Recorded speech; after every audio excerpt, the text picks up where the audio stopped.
Salut à tous, c'est Jean-Mi. Aujourd'hui on part à la montagne, on va découvrir Alpenglow, un jeu de construction, de développement, où vous allez tenter de créer la meilleure station de ski de la région. Un jeu compétitif, tactique et étonnamment fluide, qui mélange pose de tuiles, construction de réseau et optimisation d'action. C'est un jeu pour 2 à 5 joueurs, des durées de partie de 45 à 120 minutes, à partir de 13 ans. Le jeu est conçu et illustré par Sean Whitemeyer.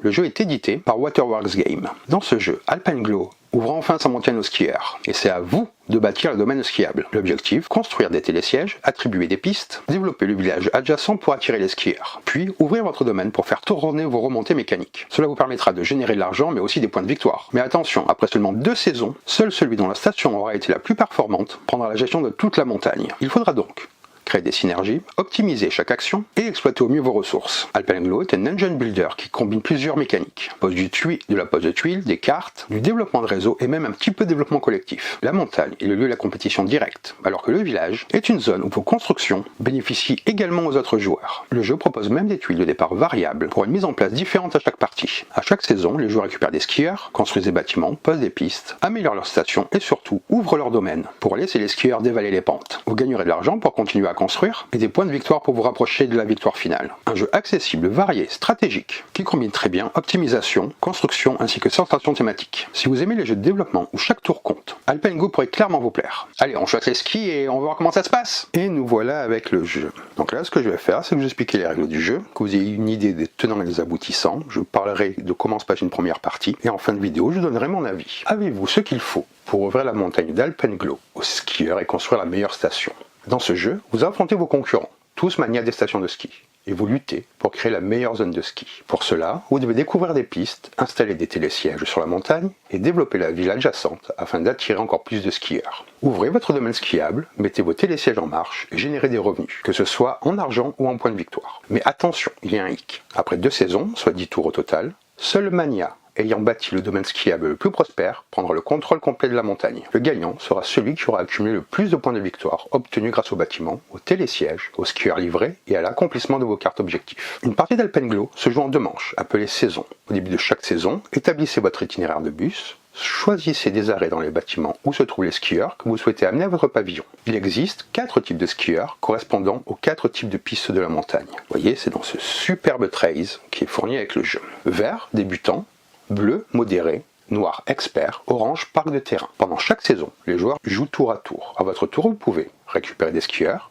jouer des cartes, construire des bâtiments dans le village et dans les zones de ski, développer votre domaine skiable et ouvrir vaux pistes pour permettre aux skieurs de descendre, collecter de l'argent pour continuer à construire et des points de victoire pour vous rapprocher de la victoire. À la fin de la 2e saison, la partie s'arrête. Tous les joueurs comptent alors leurs points obtenus grâce aux télésièges, aux bâtiments, aux chalets et aux cartes d'objectifs complétées. Le domaine skiable ayant le plus de points de victoire l'emporte. À savoir, les bâtiments attirent les skieurs vers Alpenglow. Votre bus amène les skieurs directement dans vos pavillons. Les cartes de piste vous permettent d'attribuer des pistes sur la montagne. Les télésièges transportent les skieurs jusqu'aux pistes voulues. Les terminaux indiquent si vous gagnez de l'argent ou des points de victoire. Gagnez de l'argent en début de partie pour construire rapidement vos télésièges et vos bâtiments. N'oubliez pas, l'argent n'a plus aucune valeur à la fin. Et surtout, pensez à collecter vos points de victoire au fur et à mesure. Le domaine skiable avec le plus de points de victoire remporte la partie. Pour la mise en place, commencez par choisir un tableau de zone de ski, puis sélectionnez une couleur et disposez tous vos composants. Pour une partie débutante, utilisez le côté du plateau qui possède une amélioration de station déjà imprimée. Car vous voyez, de l'autre côté, il n'y en a pas. Sinon, choisissez le côté avec 3 emplacements d'amélioration vide. C'est ici que vous amènerez vos skieurs. Placez-les dans votre pavillon au fur et à mesure que vous les collectez. Votre plateau joueur contient un résumé des actions que vous pouvez effectuer à chaque tour, le coût des bâtiments, ainsi que le coût des télésièges. Au-dessus, vous avez les bus. À chaque tour, vous amenez un bus au village rempli de skieurs jusqu'à votre pavillon. Au début de chaque saison, vous choisissez votre itinéraire de bus et vous placez vos bus dans le village. Ici, ce sont les cartes de piste. Vous commencez la partie avec 5 cartes de piste tirées au hasard. À la fin de chaque tour, piochez pour revenir à 5 cartes en main. Vous pouvez garder vos cartes, publiques ou privées, comme vous le souhaitez. Ici, nous avons les cartes d'objectifs. Vous en piochez 2. Et vous en gardez une. Gardez votre carte secrète. Elle vous rapportera des points de victoire si vous la complétez avant la fin du jeu. À côté, vous disposez de 6 jetons. Vous les placez sur les bâtiments partagés que vous construisez dans le village. Cela vous permet d'obtenir des skieurs, d'activer des options bonus et de gagner des points de victoire. Notez que le coût de construction augmente à chaque saison. Au-dessus, vous avez les télésièges. 4 télésièges doubles, 3 télésièges triples et 3 télésièges quadruples. Le nombre indique combien de skieurs ils peuvent transporter à chaque tour. Leur coût dépend directement de leur capacité. Vous commencez la partie avec 4 pièces prises dans la réserve. Placez vos 3 pavillons sur les emplacements prévus. Construire un pavillon vous permet également d'ouvrir de nouveaux espaces d'amélioration. Vous avez également ces jetons qui sont Recto verso, chaque fois qu'un skieur est livré à un chalet sur la montagne, il vous fournit un revenu bonus. Pour votre première partie, laissez-les dans la boîte. Passez dans la réserve commune à côté du plateau, l'argent, les tuiles de piste et les skieurs, tout cela en 4 couleurs. Mélangez les cartes de piste et placez les faces cachées sur le plateau. À côté du plateau, révélez 4 cartes de piste face visible. Chaque fois qu'une carte visible est prise, remplacez-la immédiatement par la carte suivante du paquet. Ici, j'ai sorti différentes tuiles qui sont des bâtiments. Vous placez les 16 bâtiments dans la réserve. Vous pouvez les empiler en diagonale pour rendre les skieurs et les noms facilement visibles. Vous avez des bâtiments neutres. Vous mélangez les 16 lots vacants, n'importe quelle 2 places du village et 8 bâtiments initiaux marqués d'un chapeau. Placez-les ensuite sur les emplacements de la grille du village qui est ici. Mais là, pour votre première partie, ignorez cette étape. Laissez les bâtiments et les lots vacants dans la boîte et utilisez les bâtiments imprimés sur le plateau comme ceci. Placez un marqueur de score sur la position start de la piste de score pour chaque joueur. C'est ici que vous suivez les points de victoire gagnés tout au long du jeu. Placez le marqueur de saison sur l'emplacement de la saison 1. Placez aléatoirement les terminaux gris. Ce sont les tuiles que j'ai laissées là-bas dans le sac, sur les espaces de terminaux du plateau. Pour votre première partie, laissez ces terminaux dans la boîte et utilisez simplement ceux déjà imprimés sur le plateau. Prenez également la face du plateau qui correspond au nombre de joueurs. Vous avez également des tuiles d'upgrade. Vous tirez aléatoirement 2 tuiles pour chaque joueur et les placez dans la réserve. Vous remettez les autres tuiles dans la boîte. Vous avez également ici d'autres tuiles que j'ai laissées dans la boîte. Vous en tirez 2 par joueur et vous les placez dans la réserve. Vous remettez le reste dans la boîte. Ne les utilisez pas pour une première partie. Vous avez des tuiles terminaux qui portent un dos blanc. Mettez-les dans la réserve. Ces terminaux sont seulement utilisés par des cartes pistes spéciales. Comment se passe la partie et surtout commençons par la saison 1. Chaque joueur commence la partie avec un télésiège gratuit de 2 personnes installé sur la montagne, ainsi que 5 bus placés sur un itinéraire de bus dans le village. Choisissez ensuite un joueur de départ et donnez-lui le jeton premier joueur. Vous voyez à côté. En ordre inverse, en commençant par le dernier joueur, chacun place un pavillon à côté d'un terminal gris, situé sur le bord de la montagne à l'emplacement marqué d'une flèche. Cet emplacement deviendra votre base de zone de ski, c'est-à-dire l'endroit où les skieurs entreront dans votre domaine. Ensuite, placez votre télésiège gratuit de 2 personnes, reliant 2 hexagones de terminal gris. Notez que plusieurs télésièges ne peuvent pas occuper le même emplacement. En commençant par le premier joueur et en avançant dans le sens des aiguilles d'une montre, chaque joueur choisit n'importe quel 5 emplacements de bâtiments adjacents pour former son itinéraire de bus, puis place un bus sur chacun des emplacements. Par exemple, je pourrais décider de faire cela. Vos bus peuvent être placés sur des lots vacants et sur des bâtiments déjà occupés par d'autres joueurs. L'itinéraire doit être continu, sans écart ni diagonale. Vous ne pouvez pas placer plus d'un bus sur le même bâtiment. Comment se passent les tours de jeu? Vous allez commencer par choisir un arrêt de bus et collecter des skieurs. Au début de votre tour, retirez un de vos bus du village. Vous activez alors le bâtiment sur lequel il se trouvait. Selon le bâtiment, collectez les skieurs correspondant dans la réserve, indiqués par la couleur des pistes dans le coin inférieur droit du bâtiment, comme vous le voyez ici. Placez ces skieurs dans votre pavillon, accompagnés du bus récupéré. Vous pouvez dans certains cas collecter des skieurs depuis n'importe quel type de bâtiment, des lots vacants ou la place du village. Si votre bus s'arrête sur la place du village, vous ne collectez aucun skieur, mais réalisez l'action de la saison indiquée. Pour les bâtiments construits par leurs joueurs, le propriétaire gagne le skieur bonus, ainsi que l'action bonus indiquée par son jeton. Certains bâtiments neutres de la saison 2 demandent des frais pour récupérer des skieurs. Vous devez le payer avant de les collecter. Vous pouvez jouer une carte piste. Jouer une carte de piste vous permet d'assigner des pistes sur les montagnes, en posant une tuile de piste, et d'effectuer de puissantes actions. Pour jouer une carte de piste, placez une tuile de piste correspondant à la carte sur n'importe quel espace blanc libre de la montagne. Oui, ces espaces-là. Ces tuiles sont partagées par tous les joueurs. Prenez ensuite, si vous le souhaitez, l'action indiquée sur la carte. Vous voyez ici. Puis vous défaussez la carte. Au lieu de jouer une carte piste, vous pouvez choisir de réinitialiser votre main. Vous défaussez vos 5 cartes, vous gagnez 3 pièces, puis vous piochez 5 nouvelles cartes, soit depuis le paquet, soit parmi les cartes visibles. À chaque tour, vous devez donc retirer un bus du village et récupérer les skieurs au bonus correspondant. Jouer une carte de piste ou réinitialiser votre main. Choisir une action de construction, ce qui est facultatif. Ouvrir votre domaine skiable et faire fonctionner vos télésièges, ce qui est également facultatif. Construire vous permet d'agrandir votre domaine skiable pour attirer davantage de skieurs et de mieux les servir. Vous pouvez construire des télésièges et des chalets sur la montagne, des bâtiments dans le village et des améliorations de stations sur votre tableau de domaine skiable. Construire ou améliorer des télésièges étend votre domaine skiable, vous rapporte des points de victoire en fin de partie et vous permet de livrer des skieurs vers davantage de pistes. Chaque télésiège possède une capacité indiquant combien de skieurs il peut transporter chaque fois que vous ouvrez votre domaine skiable. Quelles sont donc les capacités et les valeurs? Les doubles coûtent 4 pièces, peuvent amener 2 skieurs par tour et rapportent 4 points. Les triples, 7 pièces, 3 skieurs par tour et 6 points. Et les quadruples, 10 pièces, 4 skieurs par tour et 8 points. Pour construire, placez un télésiège reliant 2 terminaux sur la montagne, puis payez le coût correspondant au type de télésiège choisi. Si vous construisez vers ou depuis la montagne, vous devez placer un pavillon sur un des emplacements prévus. Vous pouvez construire un télésiège n'importe où, tant qu'il est connecté à votre réseau et qu'il n'occupe pas un emplacement déjà utilisé par un autre télésiège. Vous pouvez également mettre à niveau un de vos télésièges en le remplaçant par un modèle plus puissant. Dans ce cas, payez le coût total du nouveau télésiège moins 2 pièces. En fin de partie, vous gagnez des points de victoire pour chaque télésiège présent sur la montagne. Les pavillons vous permettent d'étendre vos capacités. Lorsque vous construisez un télésiège, atteignant un terminal de bord, marqué d'une flèche, vous le voyez ici, vous pouvez placer un pavillon à cet endroit. Les pavillons indiquent où les skieurs peuvent entrer dans votre domaine. Débloquez de nouveaux emplacements pour construire des améliorations de station. Vous disposez de 3 pavillons, mais ne vous inquiétez pas. Les skieurs peuvent entrer par n'importe quel terminal de bord relié à vos télésièges. Les bâtiments sont attribués selon le principe du premier arrivé, premier servi. Ils ne peuvent être ni remplacés ni retirés. Chaque bâtiment vaut 6 points de victoire en fin de partie et peut servir d'arrêt de bus pour tous les joueurs. Seul le propriétaire reçoit les bonus du bâtiment. Pour construire un bâtiment, choisissez un bâtiment disponible dans la réserve.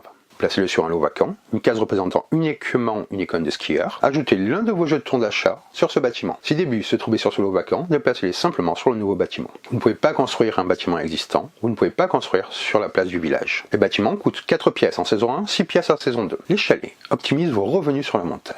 Une fois placés, ce sont des bâtiments fixes qui rapportent un revenu bonus au propriétaire à chaque fois qu'un skieur y est livré. Peu importe qui effectue la livraison. Ce sont les tuiles qu'il y a sur le côté là. Cela coûte 5 pièces, valeur en fin de partie, 6 points chacun. Ils ne peuvent pas être déplacés ou remplacés. Chaque chalet peut accueillir 2 skieurs de 2 couleurs indiquées sur la tuile. Les chalets permettent aussi des livraisons en chaîne. Construire une amélioration de station. Les améliorations de station offrent des pouvoirs permanents, allant de réduction à des capacités spéciales ou bien même des actions. Pour en construire une, vous choisissez l'une des améliorations visibles dans la réserve. Placez-la sur un emplacement déverrouillé de votre plateau de domaine skiable. Les emplacements sont déverrouillés en plaçant les pavillons sur la montagne. Vous pouvez construire jusqu'à 3 améliorations maximum dans une partie. Les améliorations ne peuvent pas être retirées ni retournées une fois en place.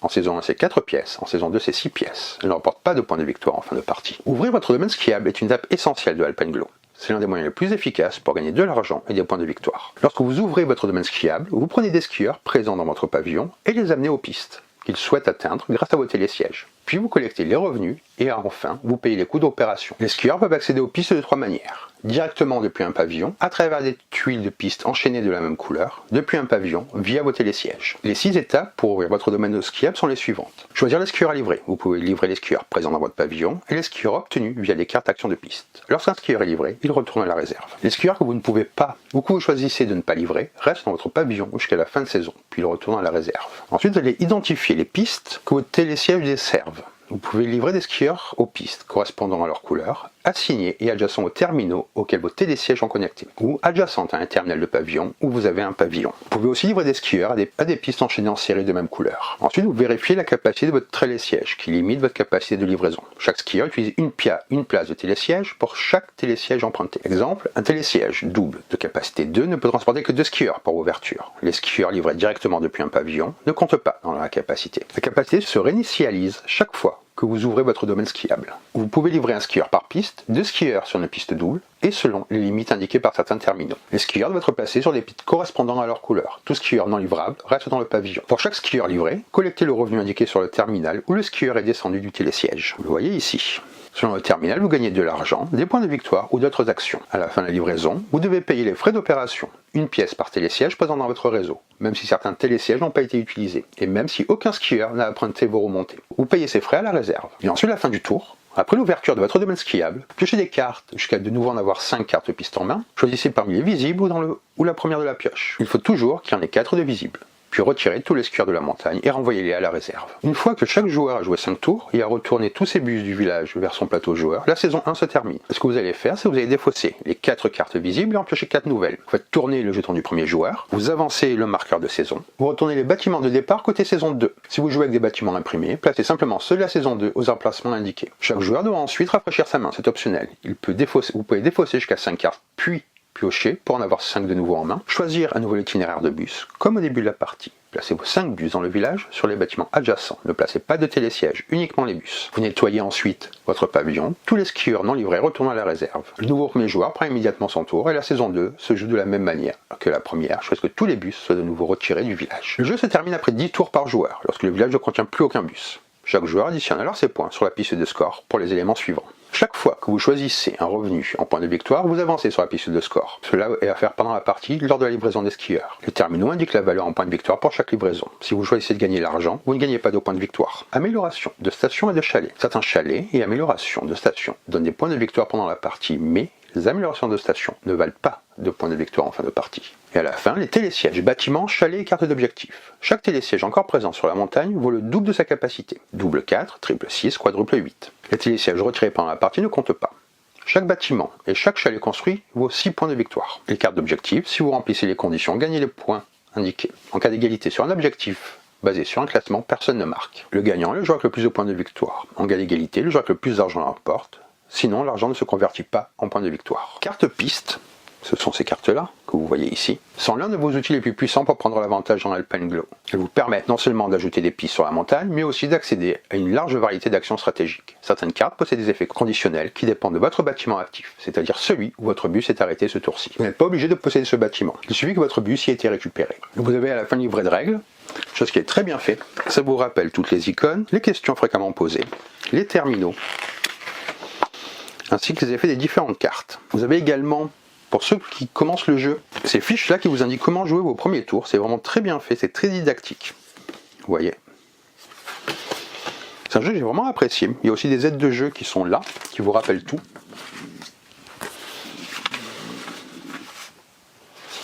Donc après tout cela, je vais vous donner mon avis sur le jeu. Il y a des jeux qui nous livrent un thème, comment on dépose une étiquette sur une boîte. Et puis il y a des jeux comme Alpenglow, qui ne se contentent pas de raconter la montagne, ils nous y hissent doucement, pas à pas, souffle après souffle, jusqu'à ce qu'on sente presque l'air froid nous picoter les joues. Dès que la boîte s'ouvre, on change d'altitude. On a quitté la table du salon pour rejoindre des crêtes immaculées, des vallons mystérieux et des domaines skiables en devenir. On voit surgir des pistes vierges, des télésièges en équilibre, des chalets qui attendent le premier skieur frigorifié pour lui offrir un chocolat chaud. Et dans cette neige fraîchement tombée, 4 ou 5 manades des stations de ski sont prêts à s'affronter, mais sans violence, sans agressivité. Juste avec cette tension polie et stratégique propre au jeu de gestion où l'on veut tous être le premier, tout en appréciant le voyage. Alpenglow, c'est une montée en télécabine. On voit le domaine se dessiner, on sent le vertige et on sait que la descente sera mémorable. La première chose qui frappe en jouant à Alpenglow, c'est son rythme. Ce n'est pas un jeu frénétique ni un jeu agressif, c'est un jeu mesuré, presque contemplatif, mais bourré de décisions tendues, comme des câbles de télésiège. Chaque joueur commence dans le calme. On retire un bus, on accueille quelques skieurs, puis tout s'enchaîne. Une carte piste, un choix à faire, un télésiège à construire ou non, un domaine à ouvrir. Mais derrière cette apparente tranquillité se cache une compression temporelle fascinante. Les saisons passent vite, très vite. 5 tours seulement par manche, 5 respirations. 5 fenêtres d'action, pas une de plus. Mais lorsqu'on atteint la fin de la première saison, une sorte de frustration délicieuse s'installe. Déjà, mais j'avais encore tant de choses à faire. C'est exactement ce sentiment-là qui donne sa magie à Alpenglow. Un jeu qui ne presse pas, mais qui ne laisse rien traîner. Un jeu qui s'écoute, qui se respire, mais qui demande de trancher. Un jeu où chaque décision compte, pas par obligation, mais par élégance. Les mécaniques d'Alpenglow, c'est qualité rare. Elles semblent avoir été écrites par la montagne elle-même. Retirer un bus, c'est comme activer un petit morceau de vie du village. Chaque bâtiment rencontre son rôle, son ambiance, ses visiteurs. La boutique qui prépare les skieurs, le logement qui les accueille, les chalets qui distillent de petites récompenses chaleureuses. Les lieux neutres qui ajoutent un parfum d'imprévu. On ressent vraiment le flux des amateurs de glisse qui traversent la ville, se pressent vers les pistes, s'élancent vers les remontées mécaniques. Car chaque carte de piste posée n'est pas qu'un simple jeton, c'est un morceau du domaine qui prend forme sous nos yeux. On voit la montagne se remplir, se colorer, s'organiser. Le choix d'emplacement n'est pas anodin. Une piste verte trop isolée, les débutants ne viendront pas. Une noire mal connectée, les experts se détourneront. Et cette règle si simple, une piste, une couleur, crée une logique immédiate, élégante, presque intuitive. On comprend instinctivement où les skieurs veulent aller. Les télésièges sont la colonne vertébrale du jeu. Plus ils sont grands, plus ils respirent. Plus ils sont nombreux, plus la montagne devient une toile mouvante. Améliorer un télésiège déclenche un vrai frisson. Tout à coup, les skieurs peuvent aller plus loin, plus haut, atteindre des zones auparavant inaccessibles. On a réellement la sensation de développer un réseau, un vrai domaine skiable cohérent, efficace et harmonieux. Le cœur du plaisir, le moment où les mécaniques se transforment en narration, c'est ouvrir son domaine, c'est voir les petits skieurs quitter le pavillon, glisser d'un télésiège à l'autre, se disperser sur les pistes comme des flocons brillants. Et les terminaux ajoutent une couche parfaite. Certains rapportent de l'argent, d'autres des points de victoire, d'autres encore des avantages. Chacun raconte une histoire différente, une expérience unique pour les skieurs qui passent par là. Alpenglow appartient à cette catégorie délicieuse de jeux, accessible après un tour ou deux, mais captivant pendant des années. Les premières parties sont au début, la montagne paraît vaste, on tâtonne, on prend un bus au hasard, on pose une piste un peu comme ça. On libre de skieurs, parce qu'on peut, pas parce que c'est optimal. Puis soudain tout s'éclaire, le puzzle prend forme, les connexions apparaissent, on voit les enchaînements, les synergies, on se dit ah oui, c'est comme ça que ça fonctionne. Alpenglow a ce talent rare. On joue bien de la première partie, mais on joue intelligemment à partir de la troisième. Et on joue finement à partir de la cinquième. Il y a toujours un petit ajustement à optimiser, une piste à replacer, un timing à peaufiner, c'est un jeu qui se déguste. L'un des grands charmes d'Alpenglow est sa capacité à se renouveler sans cesse, avec les terres modulaires, le village variable, cartes de piste très nombreuses, objectifs qui orientent les stratégies, choix d'emplacement initiaux, ordre de tour qui modifie les opportunités. Chaque partie donne l'impression d'explorer un nouveau versant de la montagne, avec des pistes différentes, des flux différents, des tensions différentes. Certaines parties sont très économiques, d'autres sont basées sur les PV, d'autres encore sont de vraies courses au développement. On ne refait jamais deux fois la même randonnée. Graphiquement, Alpengo est lumineux. La palette est fraîche, claire, presque givrée. On retrouve les couleurs franches des stations alpines modernes, les bleus froids, les oranges éclatants, les verts cristallins. Le plateau est lisible, ce qui est vital dans un jeu de réseau. Les tuiles sont nettes, les skieurs distincts, les télésièges élégants. On ressent une esthétique nordique, propre, apaisante, qui accompagne parfaitement la subtilité mécanique. C'est un jeu qui a du souffle, du silence et de la verticalité. Le jeu s'adresse à des joueurs réguliers qui aiment construire un moteur fluide, aux amateurs de stratégie non agressive, aux fans de réseau et de circulation intelligemment structurée, à des joueurs intermédiaires et experts qui veulent un beau jeu, logique et plaisant, des tables qui apprécient les défis optimisés, mais dans une ambiance détendue. Il a besoin d'un peu d'espace, d'un peu de calme, d'un peu d'attention, comme une randonnée, comme un panorama. Alpengo fonctionne parce qu'il réunit ce que l'on croit parfois incompatible. Un thème frais, immersif, cohérent, des mécaniques solides, sans excès, sans fioriture, une tension douce mais omniprésente, une montée en puissance progressive et satisfaisante, une rejouabilité remarquable, un sentiment constant de construire quelque chose de vrai. C'est un jeu lumineux, équilibré, inspiré, un jeu qui grandit, qui respire, qui se déploie. Un jeu qui ne cherche pas à impressionner par la démesure mais par la justesse. Alpengo ne nous fait pas seulement jouer à la montagne, il nous y amène. Et quand on redescend, on n'a qu'une envie, remonter pour une nouvelle saison. Donc voilà pour ce jeu qui est pas très connu et qui mérite qu'on se penche un peu dessus, je pense. J'espère que la vidéo vous a plu. Si elle vous a plu, n'hésitez pas à laisser un commentaire, à vous abonner à la chaîne, à partager. Tout cela m'aide beaucoup pour le référencement et ça me fait plaisir. D'ailleurs, je tiens à vous dire merci. Vous êtes de plus en plus nombreux à regarder la chaîne. Vous pouvez vous abonner si ce n'est pas encore fait. Vous avez également la petite cloche sur YouTube qui permet d'être tenu au courant à chaque fois qu'une vidéo est en ligne. Et sur la page principale de YouTube, vous avez tous mes réseaux pour me suivre. N'hésitez pas à venir me dire bonjour. Et sur ce, je vous dis bonne partie et bon jeu!